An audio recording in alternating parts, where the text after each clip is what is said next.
Hello, myself Praveen Agarwal, IT professional.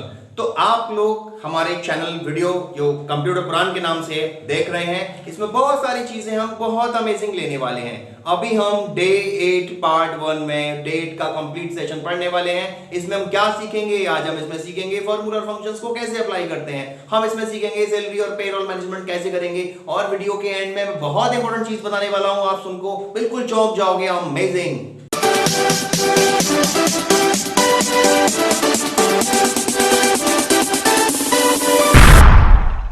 तो अब देखते हैं एक्सेल को और कैसे कैसे यूज कर सकते हैं। तो एक्सेल का भी हम चर्चा कर रहे थे कि फॉर्मूला और फंक्शंस कैसे बनाते हैं। तो पहले ये समझे कि फॉर्मूला और फंक्शन में फर्क क्या है। फॉर्मूला का मतलब है कुछ ऐसे मान के चलो कि आपने तीन वैल्यूज को ऐड करना है। मान लीजिए एक वैल्यू है 400, एक वैल्यू है 500, एक वैल्यू है 400 अगेन सपोज आपको उनको ऐड करना है। तो आप 400 प्लस 500 प्लस 400 ऐसे लिख सकते हो मैनुअली।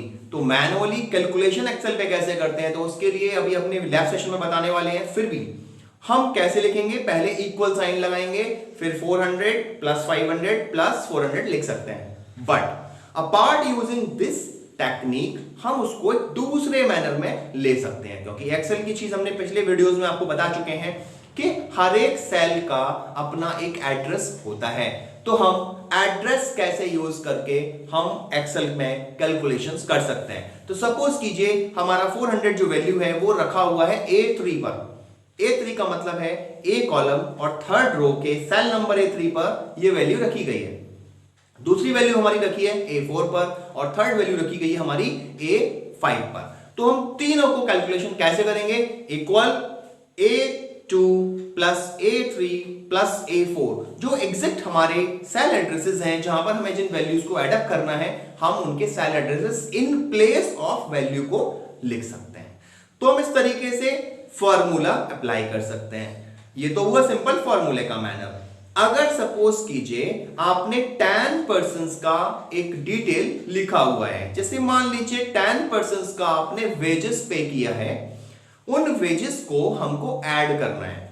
हम अगर उनको फॉर्मूले की जगह फंक्शंस के थ्रू अप्लाई करें, जी हां, फंक्शंस का मतलब है फंक्शंस एक प्री डिफाइंड एक कमांड है, एक पहले से बना हुआ एक एरिया है जिसमें हमें केवल एड्रेस लिखना है और वो बाकी का काम सेल्फ कर देगा। जैसे मैं एक बार फिर समझाता हूं, दोनों को डिफरेंस लेके चलते हैं। अगर मान लीजिए मुझे उन 10 वैल्यूज को ऐड करना है, अभी मैंने बताया था आपको फॉर्मूले में, तो अगर 10 वैल्यूज को ऐड अप करना है तो आपको लिखना पड़ेगा, सपोज A2 से लेके A11 तक 10 वैल्यूज लिखी गई है, मुझे 10 को जोड़ना है। तो मैंने लिखा equal A2 plus A3 A4 ऐसे करके A12 तक करना पड़ेगा। But in place of this technique, if अगर हम मान लीजिए फॉर्मूले की जगह फंक्शन यूज कर रहे हैं, तो वह बहुत आराम से एक छोटा सा आपको पैटर्न अप्लाई करना पड़ेगा। क्या लिखेंगे? इक्वल सम नाम का एक फंक्शन है जिसका नेचर है कि वो ग्रुप ऑफ वैल्यूज को ऐड अप कर सकता है। तो अगर आप ध्यान से देखें, ग्रुप ऑफ वैल्यूज को ऐड अप करने का कॉन्सेप्ट होगा, हमने लिखना है इक्वल सम पैरेंथेसिस माने ब्रैकेट लगाएंगे, इसको पैरेंथेसिस बोलते हैं। उसमें लिखेंगे A2 कोलन या डॉट डॉट, कोलन लगा सकते हो या डॉट डॉट 2 बार लगा सकते हो। तो आपने लिखना है, फिर बोल रहा हूं, इक्वल सम पैरेंथेसिस के अंदर A2 कोलन A12 या A11 तक वैल्यू है तो A11 तक पैरेंथेसिस क्लोज करके जैसे ही आप एंटर करोगे, you can find your exit result. तो दिस इज द फंक्शन। तो सम नाम का फंक्शन होता है, ऐसे ही मिनिमम फंक्शन होता है, मैक्सिमम फंक्शन होता है अगर हमें मैक्सिमम वैल्यू निकालनी है, ऐसे ही काउंट फंक्शन होता है, ऐसे ही बहुत सारे फंक्शन होते हैं। हमारे जो एडवांस अकाउंट, इसका एडवांस एक्सेल का जो पैटर्न है, जो लेक्चर है, जो वीडियो हमारा है, उसमें आप बहुत सारे एडवांसमेंट्स के बारे में सीखेंगे। तो अभी हम इन चीजों में जनरल पैटर्न पर अगर अपन चलें तो हम किस तरीके से फंक्शंस को और फार्मूलाज को अप्लाई कर सकते हैं, हम अभी कुछ देर में इसको भी कंप्यूटर पर पढ़ने वाले हैं। अब जैसे हम मान लीजिए चर्चा करते हैं हम सैलरी या पेरोल कैसे बनाएंगे। सैलरी आपने सुना होगा, तो जैसे सैलरी का दो भाषा में होता है। हमने पूछा अपने फ्रेंड से आपकी सैलरी कितनी है, तो दिस इज के 10,000। बट इन केस सपोज कीजिए हमने किसी गवर्नमेंट सेक्टर में किसी से पूछा आपका पे ग्रेड क्या है, तो वो बोला शक्ल देखेगा, फिर बोलेगा भाई साहब 10,000 to 20,000। अब आप चकरा जाएंगे, बोले ये क्या चक्कर है, 10,000 भी 20,000 भी। तो एक्चुअली उनका, आपने सुना हो, उनका जो सैलरी पैटर्न है वो कुछ अलग है। उनका बेसिक पे होता है, उनका डीए होता है, उनका एचआरए होता है, फिर इन तीनों को जोड़ देते हैं, बोनस भी हो सकता है, उन सबको भी जोड़ देते हैं, वो बनता है ग्रॉस पे। उस ग्रॉस पे में से फिर डिडक्शंस माने प्रोविडेंट फंड का पैसा लेस होता है, उसको घटने के बाद जो बनेगा that is called net salary और द नेट पे। जी हाँ, अब हम इन चीजों को कैसे बना सकते हैं, हम इसको कंप्यूटर पर सीखने वाले हैं। ये बहुत अमेजिंग चीजें हैं जो अभी हम इस वीडियोस में देखने वाले हैं। देखिए, हाँ, तो जैसा मैंने अभी आपको बताया कि हम अभी अपने स्टेट प्लान में फॉर्मूला एंड फंक्शंस को अप्लाई करना सीखेंगे एक्सेल में, और सैलरी और पेरोल मैनेजमेंट कैसे करते हैं एक्सेल के अंदर। तो जैसे एक्सेल में स्टार्ट करेंगे अपन सिंपली, ध्यान से देखें। और सबसे पहले अभी हम बात कर रहे थे कि एक्सेल में हम फॉर्मूला एंड फंक्शंस को अप्लाई कैसे करते हैं। तो उसके लिए मैं कुछ कॉमन चीज़ अभी जो मैंने पिछले लेक्चर में भी पिछले दिन आपको बताया था, मैं एक बार इसको बना देता हूँ। जैसे मान लीजिए मेरे पास कुछ ऐसा डेटा है, मैं थोड़ा इसको बड़ा कर लूँ जिससे आपको थोड़ा विजिबल अच्छा हो जाए। अभी देखते हैं कि इसका मैंने यहां पर परसेंटेज और निकाल लिया,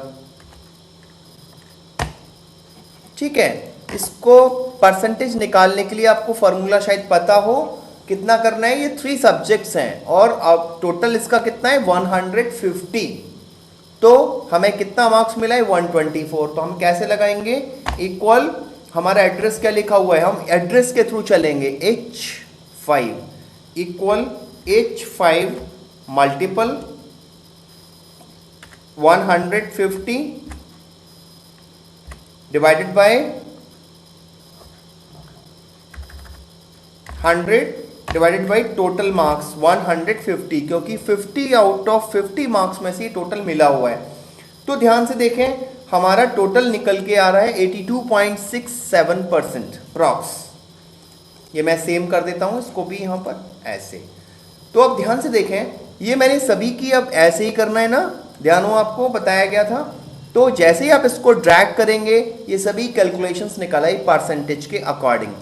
अब मैं आपको समझाने वाला हूं, तो अभी मैं एक बार पहले क्लियर कर दूं फॉर्मूला और फंक्शंस में फर्क क्या है। जैसे मैंने अभी आपको बताया था कि फॉर्मूले में हमने देखो एड्रेस बार पर क्या यूज किया है, उस पर्टिकुलर सेल का एड्रेस, उस पर्टिकुलर सेल का एड्रेस मैंने यूज किया है। जबकि अगर हम फंक्शंस की बात करें तो फंक्शंस हमें अप्लाई करना होगा कुछ ऐसे। तो मैं आपको एक बहुत बढ़िया फंक्शन समझाने वाला हूं, इसको बोलते हैं लॉजिकल फंक्शन, और ये एक्सक्लूसिव है, बिल्कुल एडवांस टेक्नोलॉजी में यूज किया जाता है, लेकिन अभी थोड़ा सा बड़ा होगा, घबराइएगा नहीं। मान लेते हैं कि हम इनकी परसेंटेज के हिसाब से लेना चाहते हैं।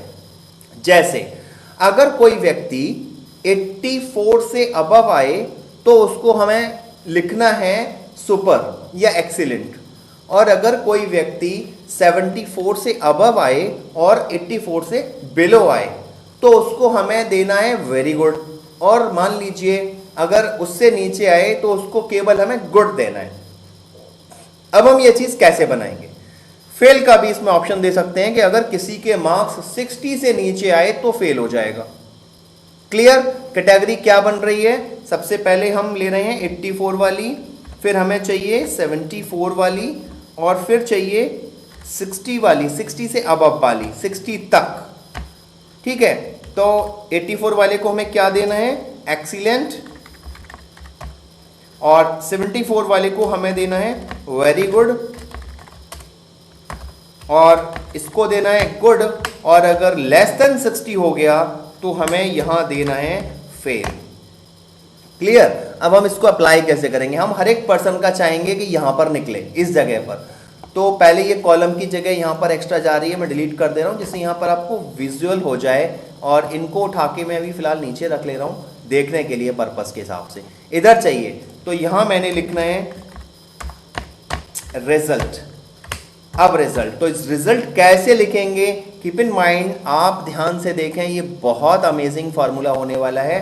कैसे लिखेंगे, इक्वल, हमें लिखना है इफ, इसको लॉजिकल कंडीशन बोलते हैं, इक्वल इफ, पैरेंथेसिस लगाया और पैरेंथेसिस में लिखा हमारा एग्जैक्ट आंसर किधर जा रहा है, माने किससे किसके हिसाब से हमें कैलकुलेट करना है, G5 के हिसाब से कैलकुलेट करना है। तो हमने लिखा equal if G5 is equal और लेस देन, है ना, इक्वल एंड ग्रेटर देन लिख दिया। सपोज कीजिए 84, अपना यही तो था 84, तो कॉमा लगा के हमने यहां क्या देना है इसको, एक्सीलेंट, डबल कोट में लिखना होगा।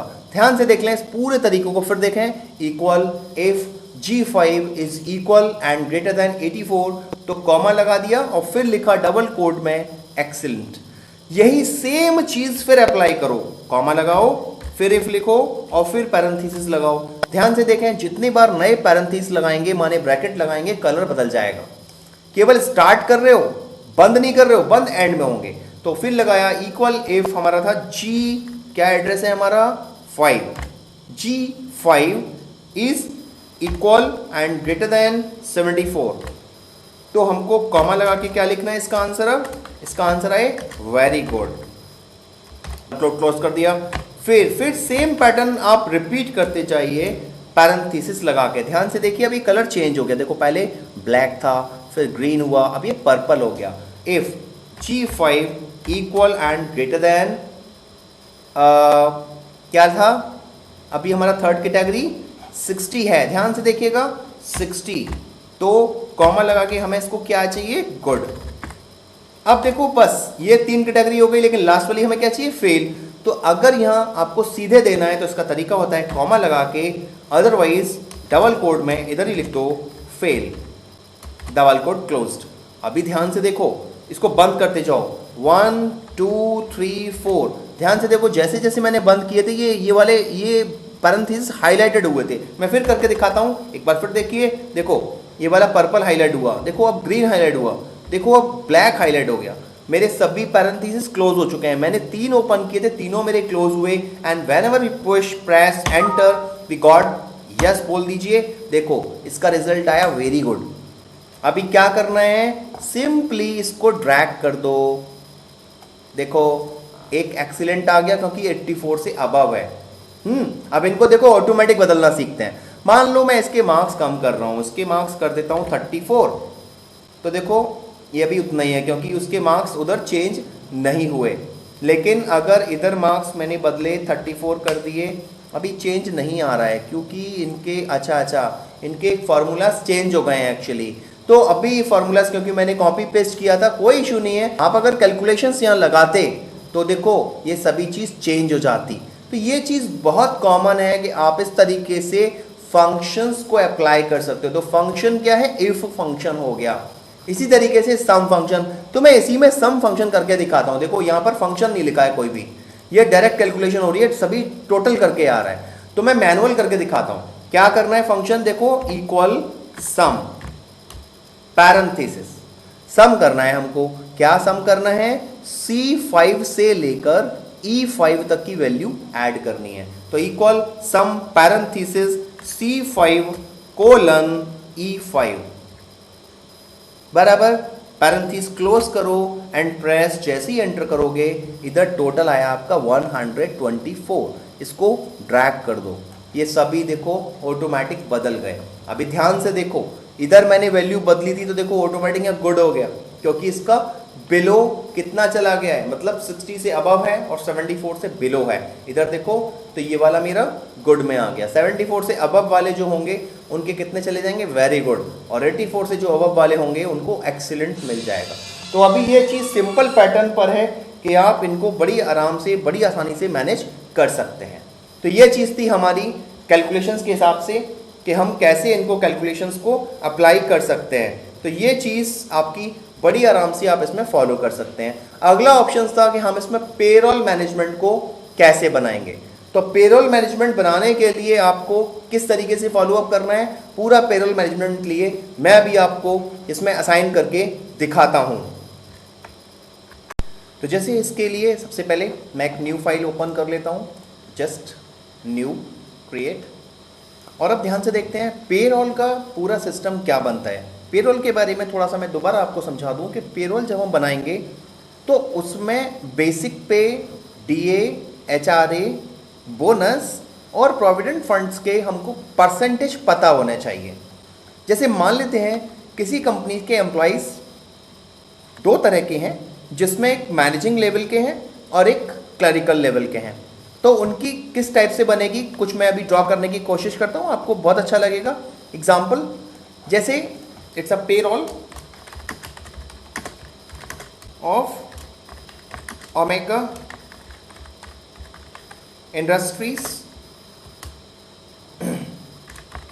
मुंबई, इनका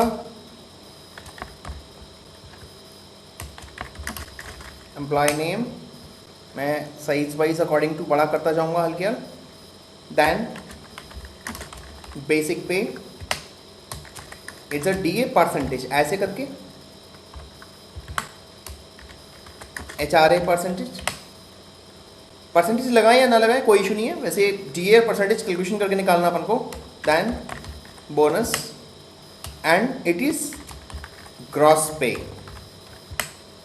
और यहाँ जो निकलेगा that is a provident fund, it's called the PF, in short we say provident fund, and then उनके बाद हमको इसका फाइनली प्रोविडेंट फंड चूंकि जो निकलेगा ग्रॉस पे minus provident fund, it is called the net पे।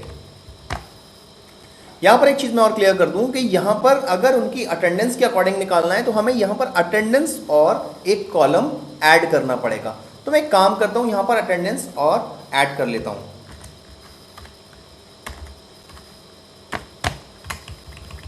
Now define 1 2 3, suppose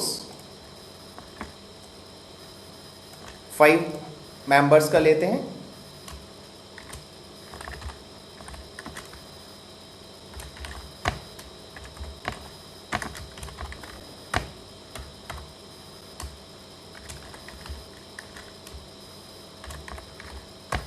like Danish Khan, Mohan Kumar, Ravi Kher,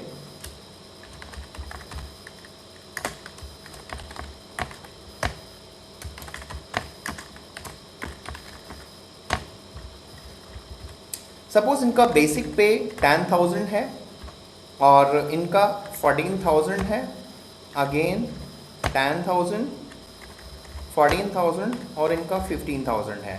it's a grade defined percentage के हिसाब से मुझे निकालना है, तो डीए का सब सपोज जो परसेंटेज है वो सभी का कॉमन है 120%, एचआरए है कॉमन है 25%, it is called the house rent allowance, ठीक है, एंड बोनस इनको जो मिलना है वो 20% है। ग्रॉस पे फाइनली इनका कैलकुलेशन होना है। मैं डीए निकालता हूँ, पहले डीए देखो कैलकुलेशन कैसे करना है, हमको फार्मूला सभी में अप्लाई करना होगा, ये विशेष तौर पे अपन को ध्यान रखना है। तो उसके लिए इक्वल हमारा जो बेसिक पे का एक्चुअल एड्रेस है दैट इज D5, मुझे D5 का कैलकुलेशन करना है, तो D5 का 120% निकालना है। तो देखो बहुत शॉर्ट मेथड मैं आपको बता रहा हूँ, D5 को मल्टीपल कर दो सीधे सीधे 1.2 से। ये 1.2 का मतलब है कि 120%, इसको शॉर्ट में ऐसे भी बोलते हैं, ठीक है, ये बहुत शॉर्ट कैलकुलेशन है। 12,000 निकला है, सिंपली अब आप क्या करिए, सभी का मुझे सेम निकालना है तो मैंने ड्रैग कर दिया, क्लियर। सेम ऐसे ही मुझे एचआरए निकालना है, तो मैंने फिर वहाँ क्या किया, इक्वल, अभी किसका निकालना है, इक्वल D5 का मल्टीपल, इधर को 0.25 बोलोगे, 25% का मतलब है 0.25, डायरेक्टली ये कैलकुलेशन होके आ जाएगा बराबर। सेम एज इसको भी आप ड्रैग करके कंप्लीट कर सकते हो, मैं इसको हटा दे रहा हूँ, लास्ट एक्स्ट्रा बन गया। Now bonus same as equal D5 multiple 0.20, it is 20% of the basic pay, press enter। now अब मुझे ग्रॉस पे निकालना है, ग्रॉस पे जो मुझे निकालना है वो क्या होगा, उसका मतलब क्या है वो फिर समझ लीजिए। बेसिक पे अगर उस व्यक्ति का 10,000 है, उसका डीए 120% निकलेगा बेसिक पे का, एचआरए उसका 25% निकलेगा बेसिक पे का, और ऐसे ही बोनस निकलेगा 20% बेसिक पे का। तो यहाँ मेरा फाइनल ग्रॉस पे कैसे निकलेगा, तो मैंने अभी आपको बताया था पिछले लेक्चर में, पिछले दिन, कि हम इसको फंक्शन से भी अप्लाई कर सकते हैं या हम इसको फार्मूला भी अप्लाई कर सकते हैं, दोनों ऑप्शन हैं। तो मैंने सपोज करो पहले तो मैं बोनस का कंप्लीट कर दूं फिगर, ऐसे ड्रैग कर दिया, कंप्लीट निकल आया सभी का, और अब यहाँ गए तो यहाँ मैंने निकाला इक्वल। अब देखो आप ऐसे कर सकते हो, या तो फंक्शन के थ्रू बताता हूँ तो पहले फंक्शन को अप्लाई करते हैं। इक्वल सम क्या जोड़ना है, D5 कोलन G, क्योंकि मेरा देखो बोनस कहाँ तक आ रहा है, G5 ऐसे बंद करेंगे, प्रेस एंटर कर देंगे, फाइनली इसका टोटल ग्रॉस पे बन के आ जाएगा। आप इसको ड्रैग कर सकते हैं। ये बड़ा आसान सा मेथड है। दूसरा मेथड था कि हम चाहते तो D5 plus E5 plus F5 plus G5 को as a formula manual enter कर सकते थे। Both are the clear. Next one, अब मेरा ग्रॉस पे मेरा निकल के आ चुका है, मुझे प्रोविडेंट फंड निकालना है। प्रोविडेंट फंड निकालना, सपोज उन्होंने कहा कि 20% प्रोविडेंट फंड निकलेगा, इट इज 20%, तो किसका निकलेगा, ग्रॉस पे का। तो कैसे निकालना है, इक्वल, अब मेरा एड्रेस चेंज हो रहा है यहाँ पर, H5 का मुझको निकालना है 20%, तो H5 मल्टीपल 0.20। ध्यान रहे कैलकुलेशंस आपके परसेंटेज मिस्टेक नहीं होना चाहिए। एंटर करेंगे, ये मेरा 5300 निकल के आ गया। सेम एज आप इसको भी ड्रैग करके अगले ऑटोमेटिकली निकाल सकते हैं। अब भी आता है इनका कि मेरा प्रोविडेंट फंड भी निकल के आ चुका है। अब अटेंडेंस की बात आती है, तो याद रहे अटेंडेंस जो हमारा होगा वो होगा, क्योंकि सैलरी जो मिलती है वो प्रेजेंट पर मिलती है, कि नंबर ऑफ आपकी प्रेजेंस उस पर्टिकुलर जॉब में कितनी रही मंथ के अकॉर्डिंग। इंडिया में मंथली चलता है और फॉरेन कुछ कंट्रीज में वीकली चलता है, और वीकली का भी मतलब होता है 5 days in a week, Monday to Friday वहाँ कैलकुलेशन होती है। तो जैसे डिपेंड करता हो आप उस हिसाब से कैलकुलेट कर सकते हैं। अभी हम ये मान लेते हैं अटेंडेंस हमारी जो बन रही है वो, देखो वैसे मैं नेट पे पहले कैलकुलेशन करके दिखाता हूँ मैनुअली। अभी मेरी कैलकुलेशन क्या बनेगी कि ग्रॉस पे में मैं प्रोविडेंट फंड घटा दूँ, माने H5 minus I5, H5 minus I5 अगर मैं कर दूँ तो मेरा देखो कैलकुलेशन 21,200, इसको बोलते हैं नेट इन हैंड। कहते हैं ना लोग कि आपका पैकेज कितना है एनुअली, तो उसने कहा 5 लाख, तो बोला कट पिट के मुझे 3.5 लाख मिलता है। तो वह कट पिटने का मतलब था कि प्रोविडेंट फंड और इंश्योरेंस और दूसरी चीज़ें उसकी लैस होके बनती हैं। तो वो डिपेंड करता है कि हमको कैसे बनानी है। फिलहाल मैं इसको निकाल दे रहा हूँ, देखो कंप्लीट, तो अभी मेरा निकल के ये आ गया। अब बात आती है कि अटेंडेंस के अकॉर्डिंग, अगर आपका अटेंडेंस सपोज कीजिए यहाँ 26 डेज इन अ मंथ माना जा रहा है, तो आप फिर यहाँ 26 डेज लिखोगे। जैसे ये व्यक्ति 26 डेज आया, ये व्यक्ति लेकिन 25 डेज आया, ये 24 डेज आया, ये 26 डेज आया, और ये भी 26 डेज आया। तो अब कैलकुलेशन कैसे बनेगी थोड़ा समझ लीजिए, थोड़ा चेंज आएगा यहाँ पर। अब मेरा फाइनल नेट जो बनेगा, फाइनल नेट पे, वो थोड़ा चेंज हो जाएगा, क्योंकि according to month, according to presence उसका बदलेगा। तो अभी क्या बनेगा, इक्वल, अब मेरा फाइनली देखो क्या बन रहा है, ये के, तो के जो मेरा बन रहा है अभी वो फाइनल नेट पे ये वाला है, माने सीधे ग्रॉस में से नेट मतलब प्रोविडेंट फंड घटाने के बाद। लेकिन अभी नेट पे जो बनेगा वो अकॉर्डिंग टू डेज बनेगा। तो यह 21,200 जो मेरा आ रहा है K5, तो इक्वल K5।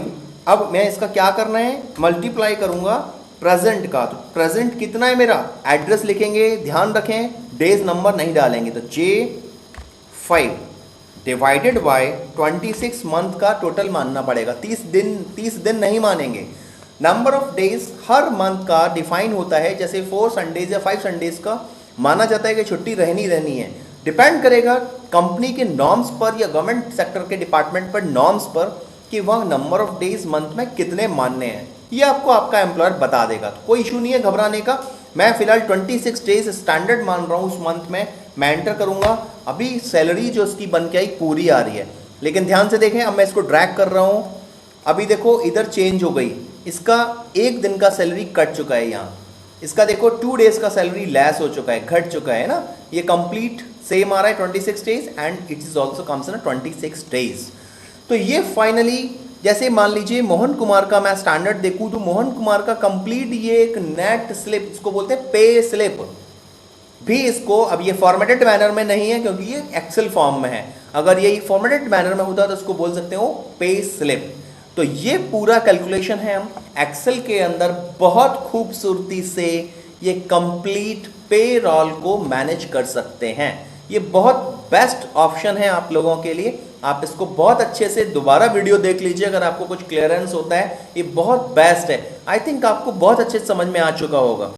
तो जैसा अभी आपने लैब सेशन में सीखा कि हम कैसे फार्मूला और फंक्शंस अप्लाई कर सकते हैं, किस तरीके से हम ग्राफ और चार्ट बना सकते हैं, किस तरीके से हम सैलरी और पेरोल मैनेजमेंट का काम पूरा कर सकते हैं, तो आप इतनी सारी चीजों को सीख के we are sure computer program आपके लिए विशेष करता है। लेकिन आपको मैं एक बेहतरीन टिप देने वाला हूं, आप कम से कम 10 to 20,000 rupees per month earn कर सकते हैं। आप कहीं भी अगर जॉब के लिए अप्लाई करेंगे तो आप बोल सकते हैं कि मुझे एक्सेल आता है और मैं वर्किंग और फंक्शन इस टाइप के कर सकता हूं या कर सकती हूं। कोई भी हमारे मेल और फीमेल जो कैंडिडेट्स इस वीडियो को देखने आ रहे हैं, तो आप सभी लोगों के लिए हम कंप्यूटर प्रोग्राम की ओर से विशेष करते हैं कि आप बहुत जल्दी हमारी इन टिप्स, इन चीजों को देखकर कहीं ना कहीं जॉब अपॉर्चुनिटी ले पाएं। साथ ही एक चीज और, हम लोग एक स्पेशल कोर्स लॉन्च कर चुके हैं, that is advance Excel. In case अगर आप किसी मल्टीनेशनल कंपनी में और बहुत अच्छी कंपनी में जा रहे हैं और वहां पर एडवांस की जरूरत है, एडवांस एक्सेल रिक्वायरमेंट होती है, तो आप हमारे चैनल्स पर सर्च करके एडवांस एक्सेल के वीडियोस भी जरूर देखिएगा। आपको बहुत उससे हेल्प मिलेगी और आप अपना पे माने सैलरी भी हमारे इन हेल्प से, इन चैनल्स के वीडियोस से बढ़ा पाएंगे। So wish you all the best.